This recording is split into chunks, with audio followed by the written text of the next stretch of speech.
Hi guys, it's John back again with another final reveal video. I thought I'd give you a little look at what I've been doing the finishing touches of over the last 3 or 4 days. This is my Revell 1/48 scale Sikorsky CH-53G Stallion from the German Army. As you can see, it is pretty impressive, isn't it? I was quite taken back by just how impressive this kit actually turns out.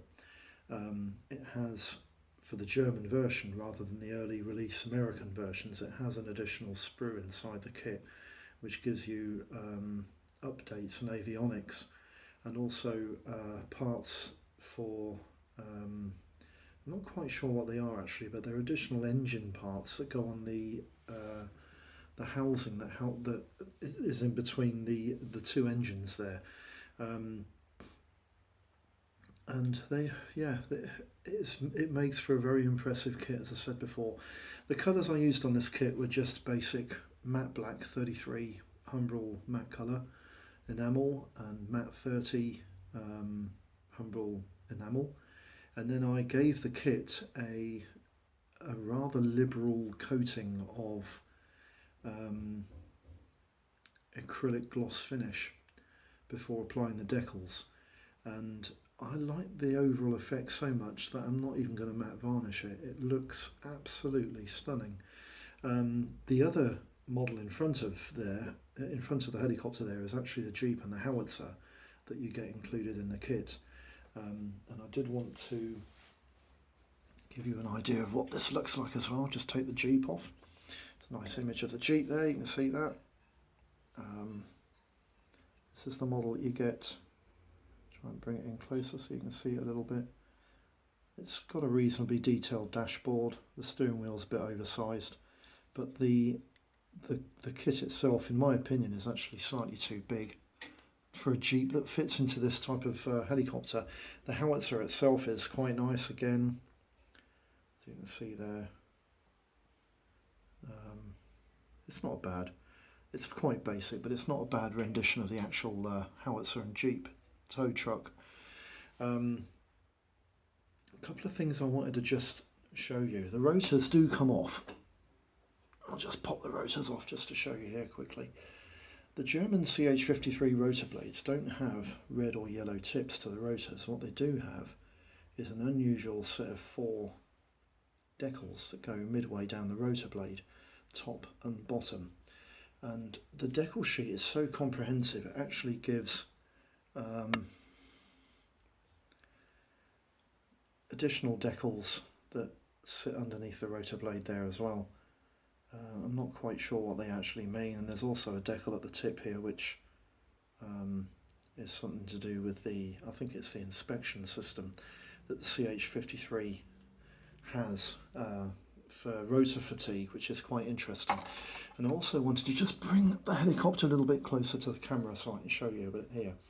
But basically the helicopter, it's actually quite nicely finished, and Revell have done quite a good job of rendering the updates on the helicopter, which is really nice. The decals went on so-so. Some of them went on really nicely, and some of them went on, even with this gloss finish on the kit, a slight sheen, which I've tried my best to get rid of, but I can't.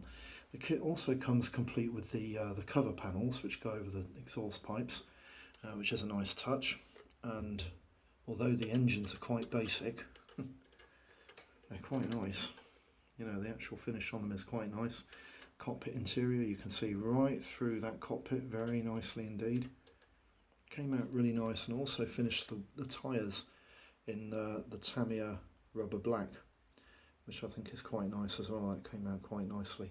The rear loading ramp does work, but for some reason on my kit it doesn't seem to snap shut. If you have a look at the underside here, I'll try and show you how it works. But basically the the top ramp here is supposed to flap down and then snap it shut, so that ramp doesn't come out unless you actually want it to by pulling it out yourself.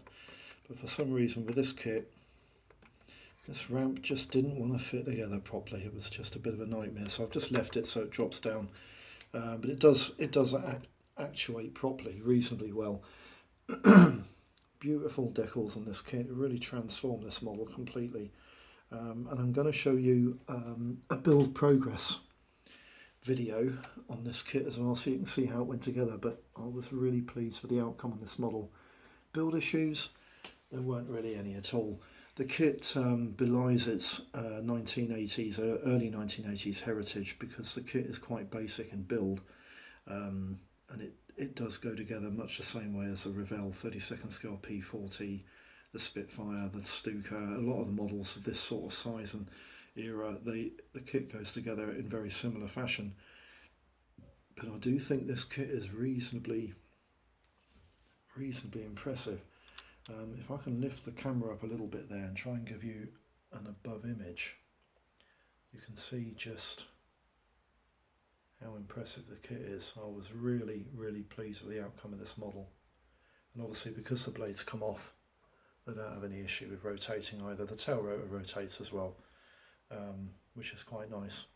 And also on the inside edge of the tail rotor, I just wanted to show you this very quickly as well. On the inside edge of the tail rotor, you've got another set of decals which give you the writing on the wall and the decals themselves there. Can you see them? I'm not sure if I can get that down. There we go. So you can see them there as well. There's actually decals for the white stripes that go over the top of the red section of the tail rotor, but I didn't use those. I just painted them white. I thought I would have a better finish doing that. And as you can see into the cockpit. I'll just bring the camera a little bit closer. You can see right into the cockpit there, and yeah, that cockpit canopy came out crystal clear, beautiful. So that's the final reveal on the CH53G.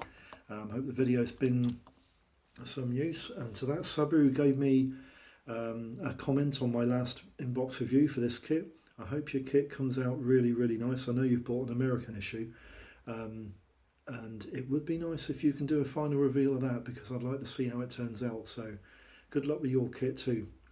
I'll see you again for the next video. Bye bye.